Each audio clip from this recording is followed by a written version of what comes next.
Welcome everybody to such an exciting evening. We are going to hear from the finalists in our Oxford Pushkin Children's Book Fantasy Prize tonight. But before we get to that point, we are going to introduce everybody in the room, including our virtual participants, because I wanted to run this like an Inklings meeting.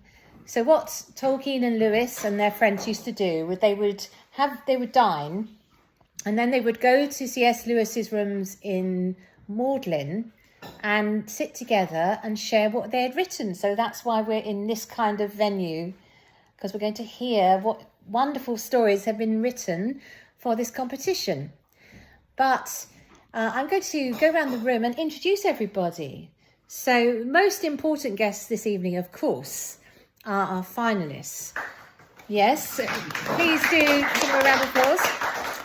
So we have, I'm afraid I'm also the cameraman today, so excuse me while I just, I'll do it like that.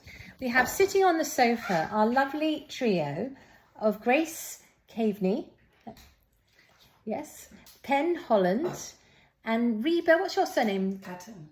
Reba Catton, thank you. And joining us on my laptop is Amy Bryant. We'd like to wave Amy, who is it's like terribly early in the morning because she's in New Zealand. And then we got Meg, is it Gartner, who is joining us from America, am I right? Yeah, she's nodding, yes. So everybody is here, which is fantastic. I'm Julia Golding. I am an author, but I also run this centre, the Oxford Centre for Fantasy.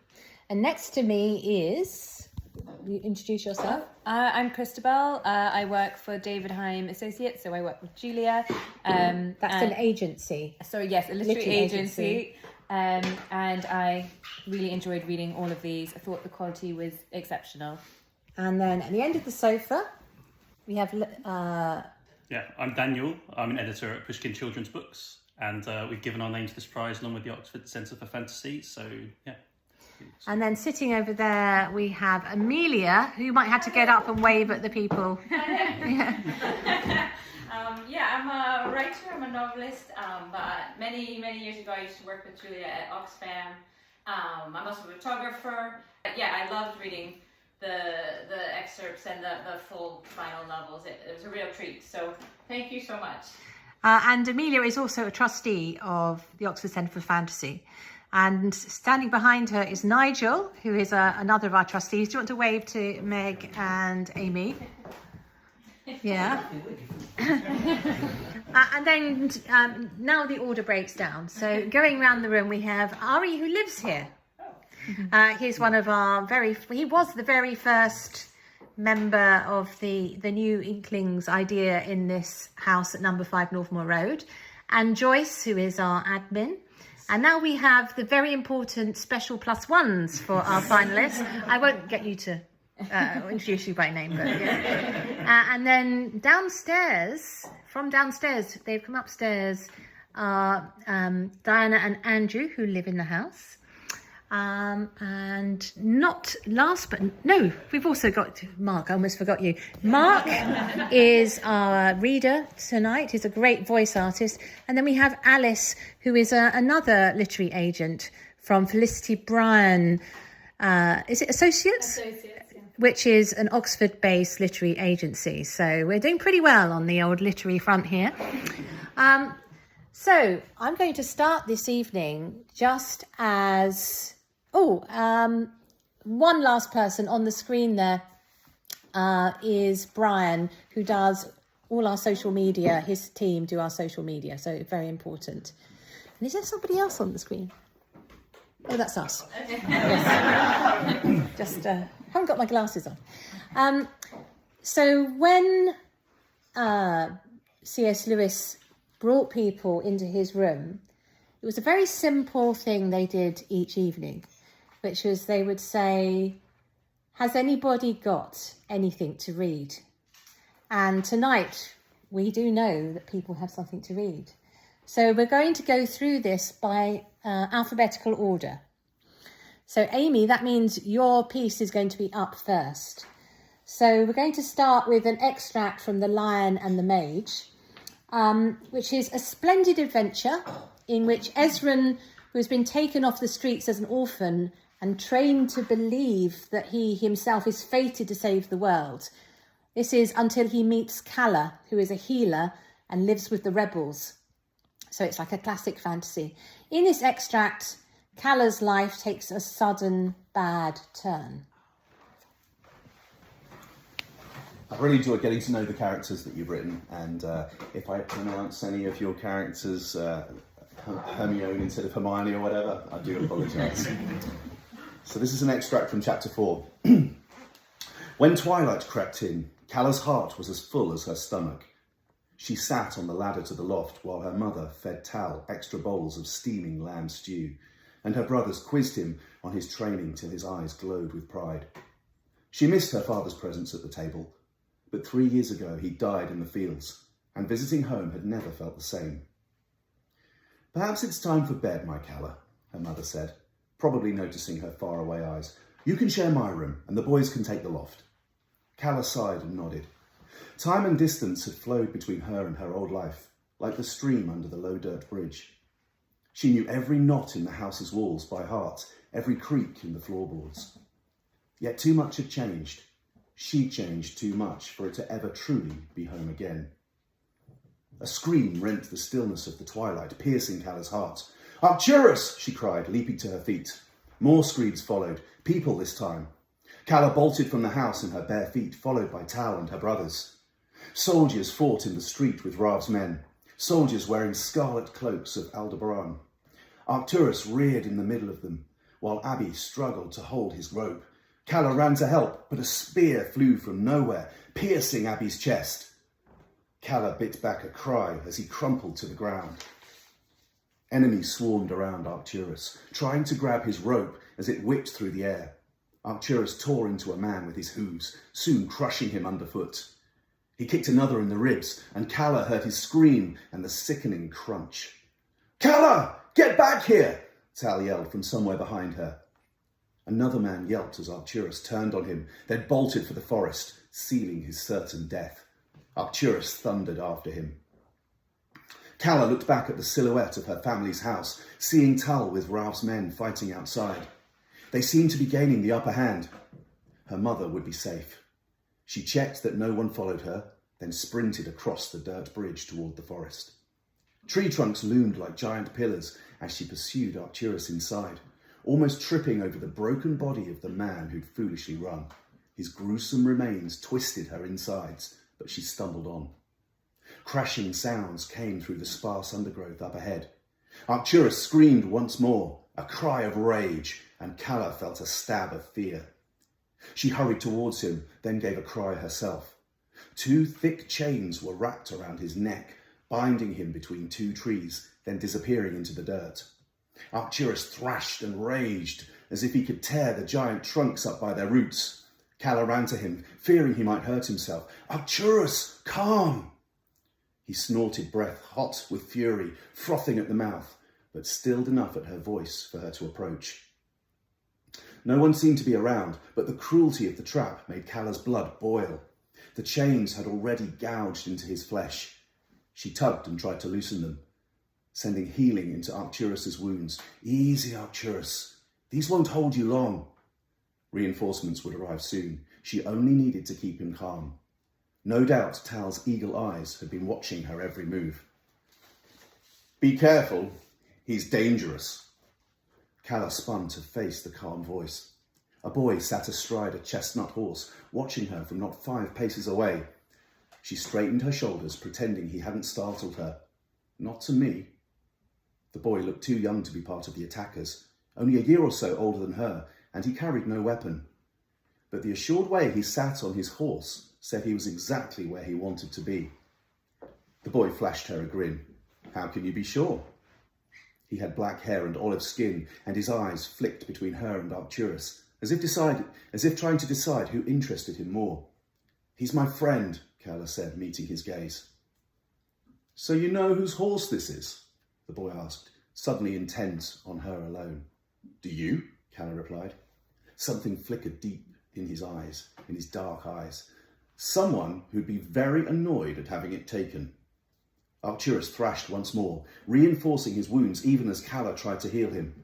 She didn't trust the boy a thread, but until Tal arrived, she hadn't a chance of removing the chains. Perhaps if she played ignorant. Help me, we can get these off. The boy looked uncomfortable for a split second, and that's when Calla noticed the velvety black cloak clasped about him and the gleaming bronze circlet on his brow.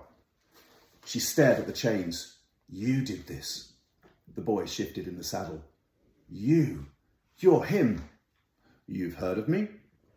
I've heard of rats that were better than you. He flashed another grin. That's a good one. Although his voice sobered for the first time, as did his eyes. I've known some very fine rats. The sound of shouts made them both glance back towards the village. She's in the forest, yelled an unfamiliar voice.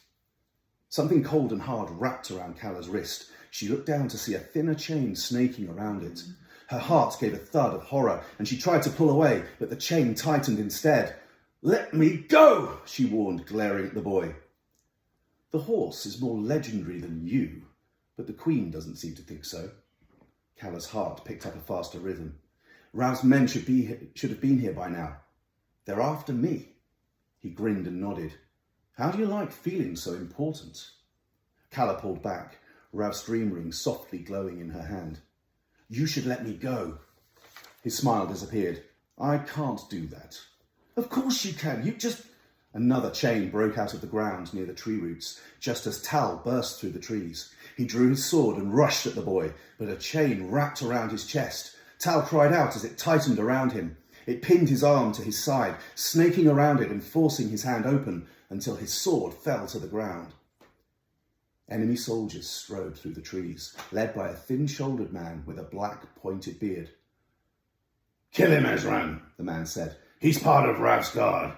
He raised a dagger to Tal's neck, as if to do it himself. Leave him, the boy commanded. And to Calla's surprise, the man listened. The boy studied her a moment, then Arcturus, then Tal.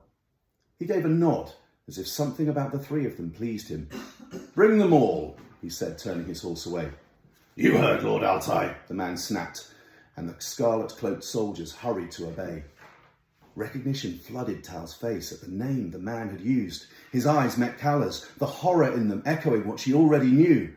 Ezran Altai, the mage's apprentice. Thank you. Very good. So, Amy, would you like to tell us a little bit of how you came to write this story? Yes. It came one day while I was listening to a song, and I heard one line of the song, and just the whole plot kind of sprung into my head. A lot of that moment was all the climax that came into my head right then, and then very quickly the rest of the story followed, all building to that point.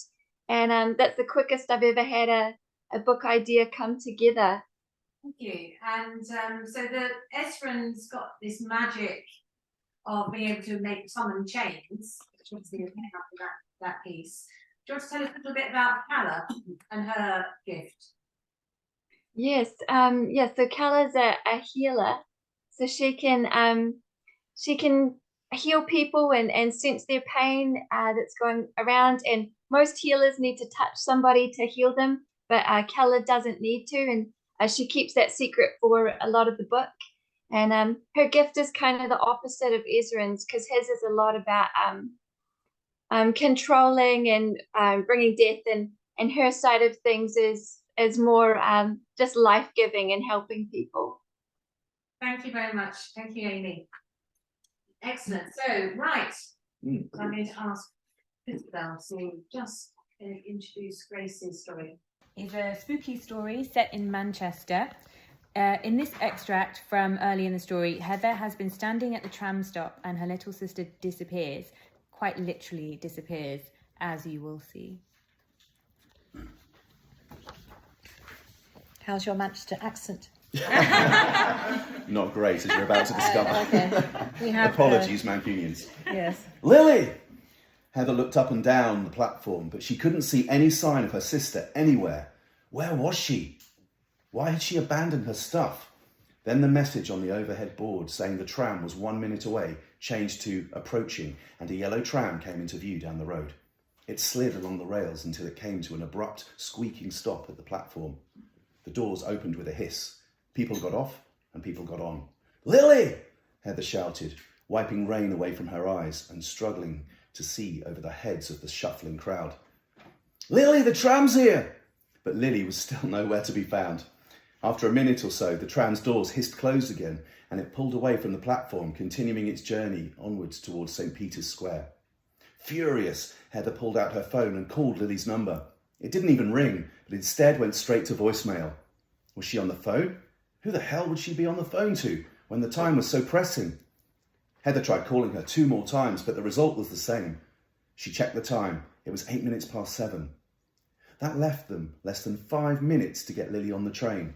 More frustrated than ever, Heather fired off an angry text to her sister. "Where the hell are you? We've missed the tram now."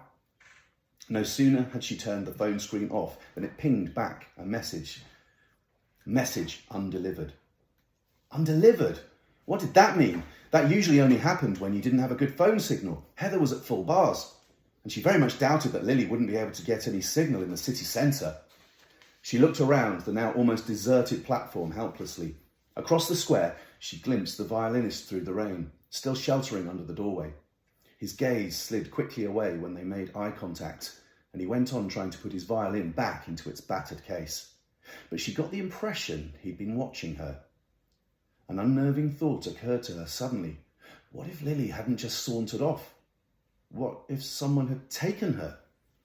Almost as soon as the idea came to Heather, she dismissed it as ridiculous. Lily was 13, not 3. She was smart enough not to wander off with some stranger. And it wasn't as if somebody could have abducted her by force from a crowded city centre platform. Heather ducked under the tram stop's perspex roof to get out of the rain, dragging Lily's belongings with her, and tried to think.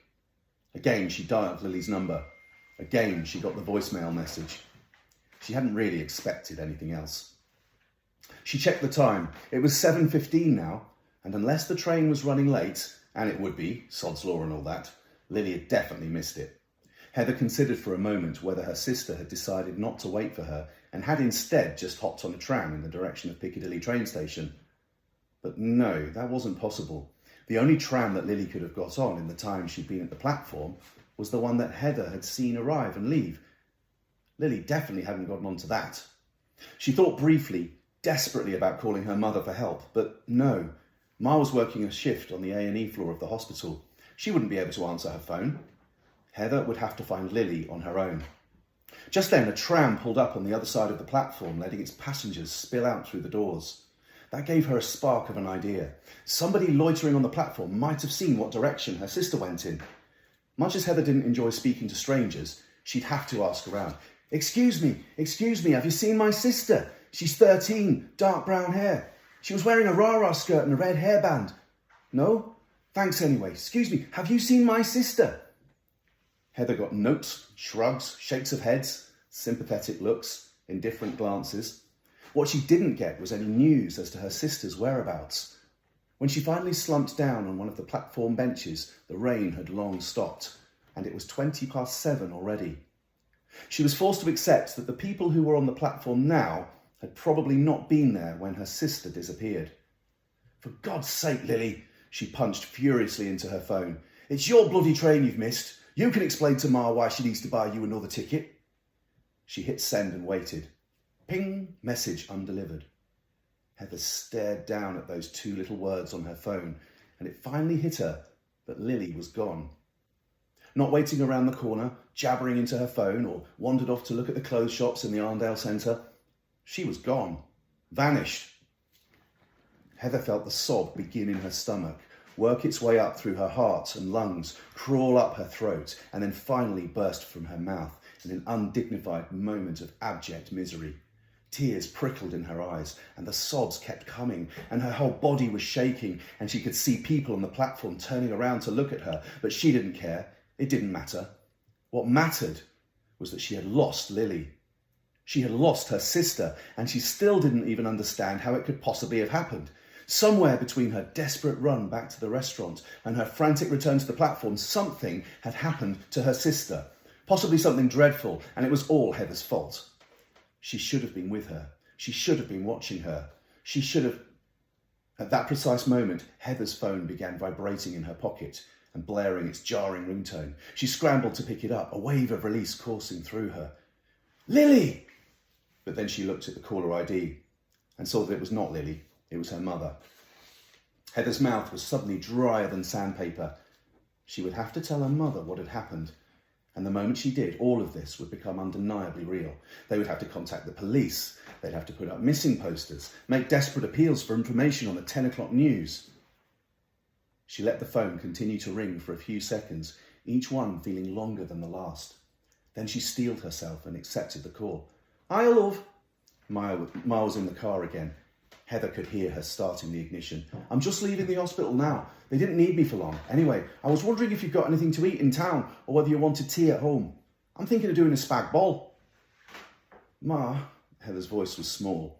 Her mother went on talking, probably not even hearing her. That's what I fancy, but if you want something else, I think we've got some leftover enchiladas in the fridge. Ma, Heather said again, louder and more clearly this time. There's something I've got... She felt her voice crack. I've lost her, Ma. A dull clunk. Her mother was probably changing gears. Lost who, Heather? Heather felt tears trickle down her face. I've lost Lily. There was silence on the other end of the line. Heather braced herself for her mother's panic, her mother's tears, her mother's blame. She expected each and all of those things. She did not, however, anticipate her mother's next words. Who's Lily? So, Grace, what made you write this story? Are you from Manchester? I am. I really love fantasy, obviously, but I really love urban fantasy, and the kind of the place where fantasy bumps up against the real world. And I read a lot of that kind of stuff, but it's usually set in London or America. Oxford. Oxford, yeah. But I don't think I'd ever come across one that was set in Manchester, and specifically very obviously Manchester city centre and the surrounding areas. So I wanted a story about that was set in that, and I also wanted to include some themes that are touched on later with I think a few years ago when I wrote it, there was a rise in, I feel like, xenophobia towards immigrants and refugees, and sadly I don't think that's gone away, but those were my two kind of main things when I set out to write this. Thank you, that's brilliant, thank you. Mick Gardner, A Very Strange Enchanted. This is a circus fantasy story. Jack wants to be the first female ringmaster, and Quinn wants to escape from his factory job to become a costume maker and wear his creations himself. In this extract, the two main characters cross paths for the first time. Chapter 7. For 2 days, Quinn held the costumer's invitation open-palmed. He looked at it sidelong, in case examining it too closely revealed it to be just a dream. The apprenticeship. Well, that surely was a dream. And even if it weren't, Quinn knew the rules. People had their place. His place was clear. Boys' bodies were for war. Besides, if he wasn't allowed to help Mama at the dress shop, making commissions for the capital's well-to-do, there was no way he'd be allowed to help Brigadocio in the fairground, making costumes for circus performers. But the offer to return to the fairground, it tantalised him. At the factory, the droning of machinery lulled him into reverie. The sparks sent up by whirring steel transformed into flashes of shimmering silk. The circle of anima, glinting fiercely in the sunlight streaming through the windows, was a performer suspended, gold and purple, light and shadow. Quinn mused on how he'd designed the performer's costume, the folds and falls of cloth needed to give the costume breath. Then he skipped and sashayed into contemplating the performance itself, a hoop spinning, airborne tumbling, the gold ever changing into the purple and back into the gold. Morgan! He roused and jerked his hand back, just in time to avoid it getting shredded on the spinning file. His heart raced. Merciful Anna, boy! Are you looking to lose a limb? The bullet he'd been holding to the file was shaven nearly clean through. He imagined the file searing through skin, muscle or bone instead. He trembled.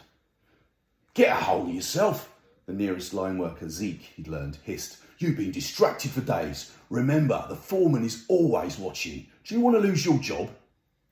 On the walkway above, several soldiers looked their way in interest. Their numbers had been increasing steadily.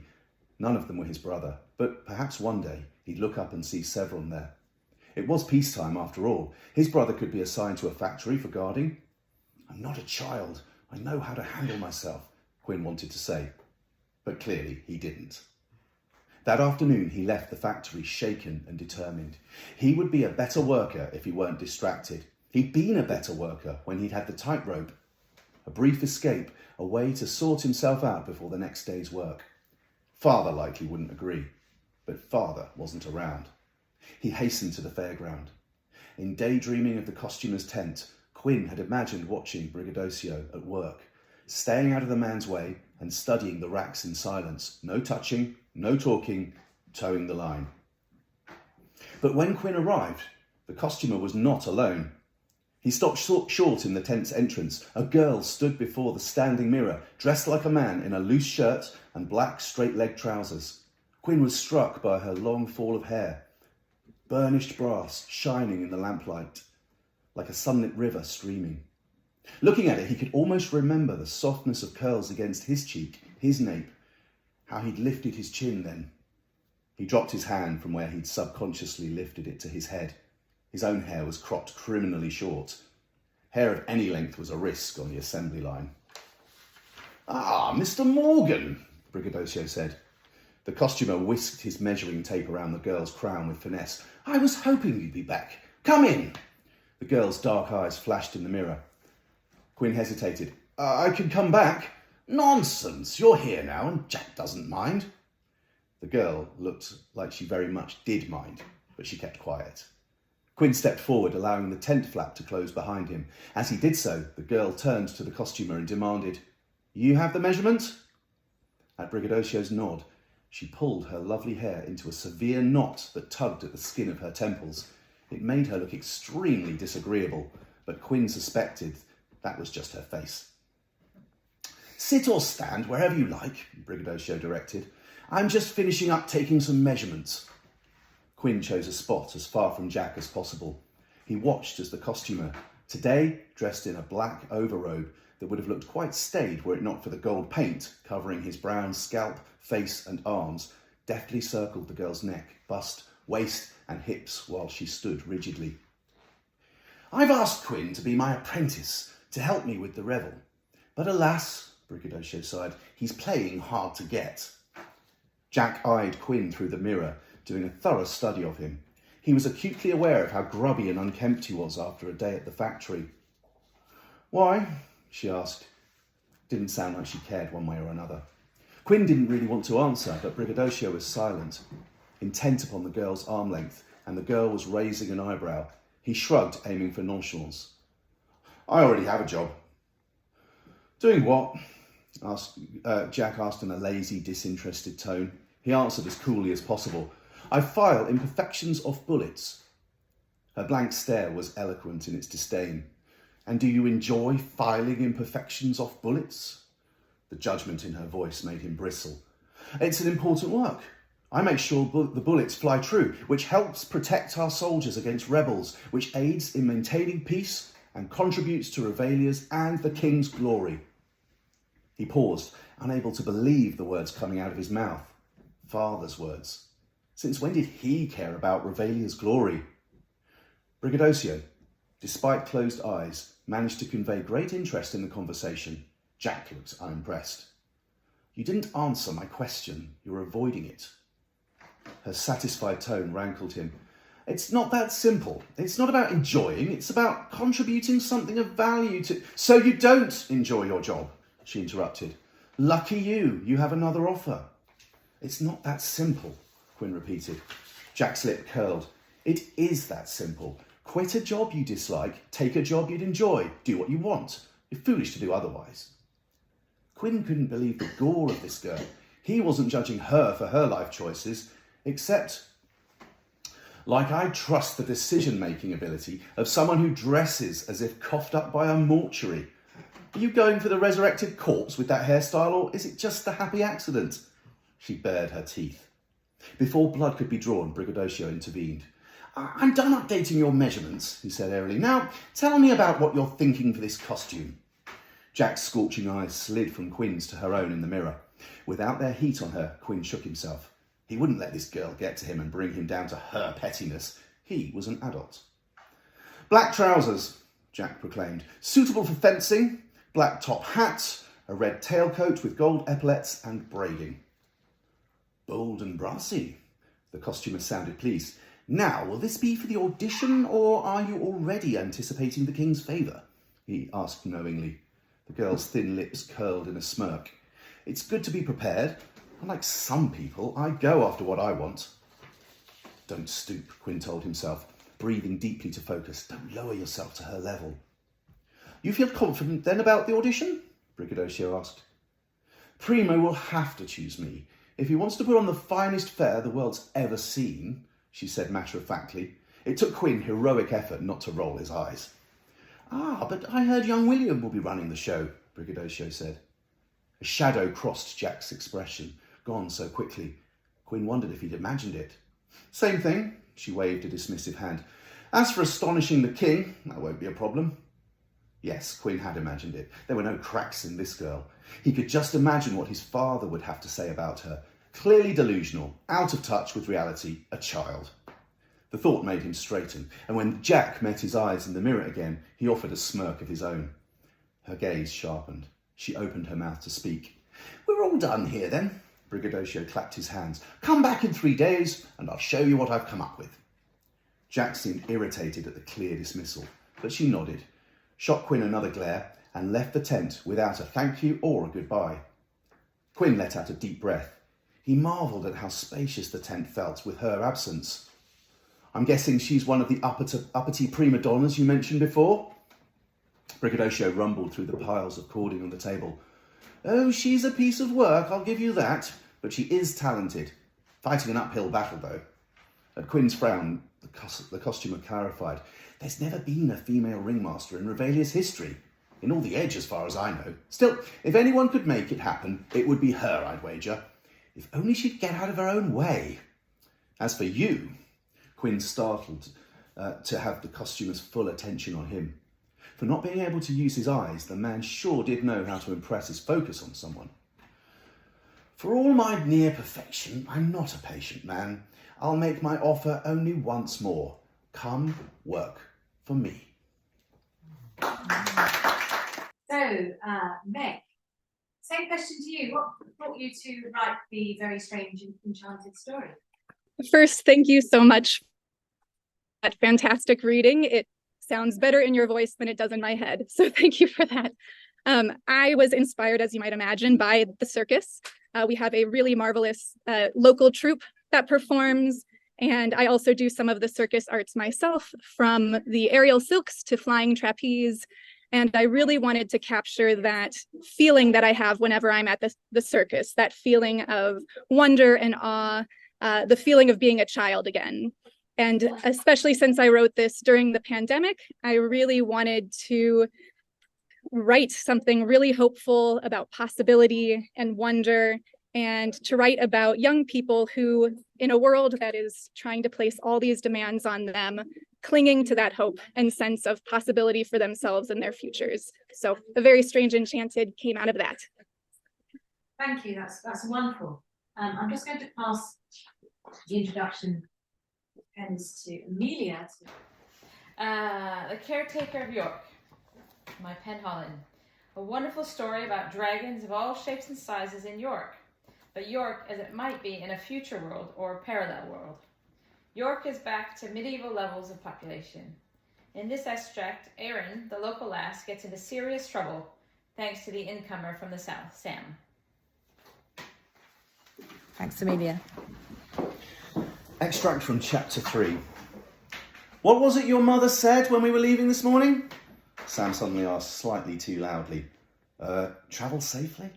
Erin hazarded a guess, having not really been paying attention in all the "how lovely to see you again" and the "do make Erin look after yous." Be careful near the forest, she said. Sam leaned forward. Which forest?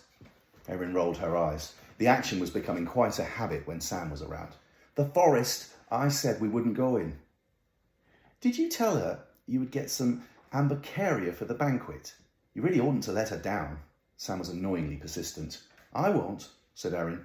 She rested her hands lightly on her trouser pockets. It's not necessary to go into the forest. Sam was also determined. Well, if you won't go, I will. She yanked on Pony One's reins, pulling her sharply left, and kicked her into a slow canter, disappearing into the undergrowth with scant care for her own or her trusty steed's safety. Sam! Rascal's ribcage! This was not how Erin had planned the afternoon. She looked uneasily at the sky, whose clear pallor was being subsumed by a threatening deep purple on the western horizon. No time to hang around. She G'd up her own pony and followed in Sam's wake, hunkering down low over the pony's hairy neck to go as fast as possible through scratchy thorn bushes and clinging sticky weed. Why in Lucky's name couldn't Sam have taken the track that lay a few minutes further to the south? At this rate, they and all the food they'd gathered earlier would be bruised beyond use, and Erin knew exactly whose shoulders to place the blame on. Pony 2 kept up the breakneck speed for as long as she could, and Erin sustained herself with dark thoughts about what she wanted to do to her new friend when she eventually caught up. It felt like an age. Later, she concluded, it was only 10 minutes or so. As whipcord branches with vicious barbs started to lash at her head and neck, Pony 2 stretched out her nose, and Erin grabbed Pony 1's reins with white knuckles, thanking the gods of fire and ice both that Sam hadn't given into bravado and elected for bareback riding after all. They stuttered to a halt in the lee of a spiny black trunk and breathed. Strands of thin sunlight edged through the canopy like apologies, casting strange shadows across the spongy, bare forest floor. In a matter of meters, all the joyful verdant greenery was gone, replaced with clusters of dark-horned pillars rising into the sky with spiked branches at uncomfortable intervals, fanning out like fingers reaching out. To each other, Erin wondered, or to anyone who entered the forest? She shivered. Sam slid off her pony and took a few tentative steps further in, carefully not looking back at Erin. Please don't, please don't, please don't. Erin wanted to shout at the top of her voice, but swallowed the words down before they could burst out of her mouth. In here, noise was not a thing to make lightly. Distant thunder rumbled faintly into the woods on a gentle breeze, rustling what passed for leaves on those crooked branches with an eerie, subdued clatter. Sam looked up and gasped. Look! Far above their heads, tiny ambercaria crystals trembled, projecting tiny, brilliant rainbows onto the treetops that danced merrily in the wind. It's beautiful, whispered Sam, turning circles with her face in the sky. We need to go, Erin said under her breath, holding tight onto Pony 1's reins and keeping a reassuring hand on Pony 2's furry flank. Now! Almost without warning, the older girl threw herself at the nearest tree and started to climb rapidly, even as the rough, spiky bark ripped at her hands and knees, and the sharp, widely spaced out branches pulled at her hair and scratched at her body. Impatiently, she shrugged off her thick jacket and threw it to the ground, determined to reach the fairy-like droplets of treasure dangling above her head. Without encumbrance, she flew up the branches like a squirrel up a ladder. Even in a wash of impending doom, Erin appreciated her skill. Nonetheless, get down, Erin said, hissing the words as loud as she dared. Get down now! Sam ignored her, or perhaps she didn't hear anything in her frenzy to reach riches. She grasped a handful of the delicate ambercaria teardrops and crowed in triumph. So high up in the canopy now that the sound reverberated far across the treetops. Erin's heart dropped. She slid off her pony and bent down to pick up the jacket, folding it slowly as she waited for Sam to descend the tree. Halfway down, 3/4. The lowest branch was higher than Erin could reach with her fingertips. What was the best way down? She clicked her tongue quietly at Pony 1, manoeuvring him calmly into position under the tree for a quick getaway.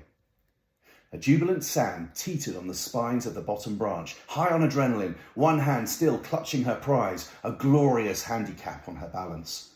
"Drop it," Erin whispered. "Do it, drop it, or you'll never make the landing." Out of the corner of her eye, she saw the snow lynx creeping towards them. 2 were on the ground, silent feet padding carefully, deliberately closer. 1 in the trees, that one would be slower. All of them were staring fixedly at the human invader and her equine friends. It wasn't a friendly look. Erin looked around in vain for a weapon, but there were no thick sticks or gnarly clubs, only discarded leaf spikes and decaying amber gold in a thick layer of humus. "I'm not dropping it," Sam said loudly. Her tenuous grip on the rough trunk slipped, and she fell heavily onto Pony 1, who staggered but held fast, steadied by Erin's firm clasp of its halter. Somehow, Sam got her free hand to the pommel before she could tumble head over heels over the pony altogether and pulled herself up excitedly, holding out the jewels. "We're rich! I can go home! You can... Stromboli on a bicycle!" The monstrous snow lynx yowled a terrible cry, its tufted ears taut, its massive white body crouching between dinner plate-sized paws. Combined with the noise, the stench from its gaping maw was too much. Both ponies wretched away from Erin and bolted for home, saddlebags flapping wildly. Sam could do nothing but hold on for dear life, clutching her precious cargo to her chest. Erin watched them go with her feet rooted to the ground. She should run too. She looked to the edge of the forest, but it was too far and she was too small. She'd never make it. She looked at the nearest big cat as it growled at the back of its cavernous throat, huge eyes still fixed on her. Another padded up to its flank, jaws dripping with insatiable intent. Where was the one in the branches now? Should she run anyway? Every fibre of her being was screaming silently for help, yet she couldn't even move her legs. How utterly useless was that? Doing nothing ran contrary to Erin's every life breath, but all she could do now was sink slowly down to the ground, holding the soft leather jacket in front of her like the world's most useless shield, and wait to meet her end. Okay, Pen, you know how this goes. What brought you to write this story? Are you from York, I suppose, is the first question people might want to know. I'm not from York, but I've lived in York for all my adult life, just about. And I started writing this during the pandemic because my daughter had run out of books and she said, "Write me a story!" And I started writing and she thought I would finish it in one night. And it was just such an escape being in an alternate York where I could make it do anything I wanted. So it went on for a bit longer than one night. But we're very fond of dragons in our house, and we're very fond of York, and particularly the places that most people don't see because they don't look up and they don't look in. And so it all kind of came together from there. And in your honour, of course, we have a dragon with us tonight. We do. Who is guarding his or her egg, I think. Amazing. Yeah. So, last but definitely not least, is Reba Khattun's story, Don't Go Out After Dark. It's definitely a tale for Halloween, fast approaching, weaving in the ghost stories of Bangladeshi culture. A return to that country to visit family after the sudden death of Hafsa's father becomes an even more terrifying affair than anyone expected. So prepare to be scared. This is an extract from chapter 2, Arrival at the Family Home in Bangladesh. The vehicle door slid open from the outside and a sea of awe-stricken and smiling faces peered inside the vehicle. Sasa jumped out of his seat and ran around the outside of the vehicle. Hafsa twisted in her seat to look at Bisma, who had climbed onto Mum's lap. Sasa parted the onlookers before opening the middle door and holding out a hand to Ahmed, and then one to Hafsa. With one arm around each sibling, he guided them towards the archway of thin, bendy trees at the end of the road, and into a large courtyard flanked either sides by copses of trees. Hafsa spotted a few mango trees in the midst, the ripe green fruits hanging like crystals on a pendant. Hafsa's eyes wandered over to the 2 rows of buildings on opposite sides. The ones on the left were basic wooden huts, with the end door open and straw spilling out onto the courtyard. The hind legs of a cow extended out. Bisma would be happy. The buildings on the right side were higher than ground level, with a covered veranda and reached by stairs. Made out of concrete blocks, these were presumably the living quarters. Hafsa turned round to look for Mum, who was right behind Bisma and a group of kids. Mum stopped to stroke their faces and pat their heads in reply to their greetings. Sasa pulled her gently by the hand. "Come on, Moinia, it's Maghrib time. You shouldn't be outside after dark." He scanned the surrounding area and narrowed his eyes at the copse of trees. Hafsa hesitated. Should she tell him of the things she had seen tonight? Probably not. She didn't know him at all. As anxious as she was in this new place, she didn't want to be restricted by a ton of rules, and she was also a tiny bit excited to see where Dad grew up. Birds called out to each other from amongst the treetops. A dhole bird settled on the branch of a betel palm, lifted its white tail and whistled. Jackfruit trees and even a bay leaf tree dotted the outskirts of the courtyard. The edges were bordered by giant screens of vegetation blossoming with flowers and vegetables such as green beans and snake beans. Hafsa took a deep breath in, savouring the aroma of vegetation. It was like being in Dad's greenhouse. No wonder he had green fingers. He grew up here. A black goat emerged from the bushes, suddenly causing her to jump.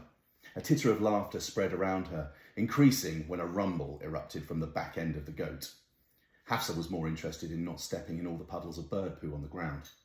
Was it only a fortnight ago that she'd been walking beside her dad at the Sandwell Valley Park, swinging a bag of bird food in her hand and weaving around blobs of geese droppings? And now she was doing the exact very thing in Bangladesh, minus her dad. Her heart cracked a little bit more. Is this how it was going to be for the rest of her life? That memories would pop up out of anywhere, and each time it would hurt her deeply. Hafsa, overwhelmed with sadness, could only but drag her feet forwards, leaving a trail in the dirt, just one step at a time, she told herself. There was a tube well on the right side of the courtyard. The floor surrounding it was wet. An elderly man pumped the handle of the tube well, and water splashed into the plastic bucket below. Some water missed and joined the growing pool on the floor. Sasa led them around it, and the growing crowd stopped at the steps. On the veranda, a hen and her chicks were scratching at the floor in the corner, while a toddler tried to scoop up a chick without much success. A series of open doors along the veranda spilled faint light out onto the straw-strewn floor. Sasa led them through the first door. Hafsa banged her arm onto the metal door, propped open with a brick, and rubbed her funny bone. The small room they entered was crudely plastered and furnished with a wooden four-poster bed, steel cabinet, clothes rail, and a table. In the dark corner, a shadow stirred. Hafsa made out the outline of a person. She tried to calm her breathing as she remembered the woman from the airport. When an elderly woman leaned forward into the light, Hafsa relaxed. The woman got up slowly and shuffled into the middle of the room using a walking stick. "I told you, never show your face here again." It was Fufu, Dad's elder sister. The hard look in her eyes made Hafsa shudder. What did she mean? Why would Dad's sister treat them like this? Hafsa stared at her mum for an explanation, but the colour had drained from Mum's face. When she looked at Ahmed standing on the side with Bisma, he shrugged his shoulders and whispered, "What's going on?" Now it was Hafsa's turn to shrug. She had no idea. Suddenly Fufu charged forwards, her stick banging on the floor. With each word she shouted, "You were warned about the consequences if you stepped foot in our home again." She raised her walking stick and thrust it towards Hafsa. Instinctively, Hafsa closed her eyes, expecting the walking stick to come into contact with her shoulder, but nothing. She felt a whoosh of air as the walking stick missed her, and then a whiff of the rotten meat smell from the airport shot up her nose, making her gag. She opened her eyes as an eerie cackle sounded behind her, sending a shiver down her spine. With her heart hammering in her chest, Hafsa turned round slowly and came face to face with the creepy lady from the airport. "Hello, granddaughter. It's finally nice to meet you."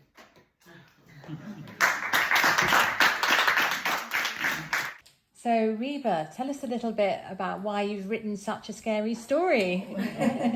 I love horror films, horror stories. I love it. And I remember reading, Goosebumps, Orelstein, and that feeling, that joy of reading those books never went away. And this particular story I wrote because I've been to Bangladesh and I've had the same rules, don't go out after dark. And then you ask why. They won't tell you. And so later I did my own exploring and I found out all these stories, and then asked friends and family, and everybody's got a story that they know someone who's seen a witch, or, you know, like a demon or something. So I thought it'd be lovely to write my own story. So when we announce the winner, I want to say before that point that all of us loved all the stories, and if we could give 5 prizes away, we would have done that. And we were so impressed that Christabel and I have put together a sample of everybody's work, plus a little bio and your photograph. So it's not over this evening. We'll also be sending this out to agents, and we'll make sure Alice gets one, so that hopefully we have more than one winner tonight. So we had to choose one person, and it was a really hard choice, but we wanted everybody at this stage to know that in our eyes you're all winners, and we do wish you well after this. We all have a bit of fizz here, but depending on your time zone, you can choose your drink. But yeah, I just want to echo what the other judges say. It was such a privilege to read these stories, and it's such impressive writing. It was a very hard choice, but we understand all of you are engaged with the centre going forward, so with great things to come. Anyway, I have an envelope here that says winner. Drum roll, please. The winner is Amy Bryant. For the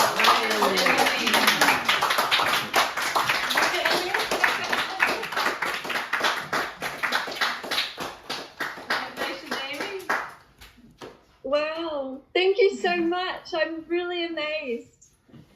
Yeah, what time is it there in New Zealand? Are you 8:30 in the morning, so not too bad. Okay. Well, you can go out and celebrate in your own way. But no, we were very impressed, and we've got very high hopes for you. So well done. Wow, thank you so much.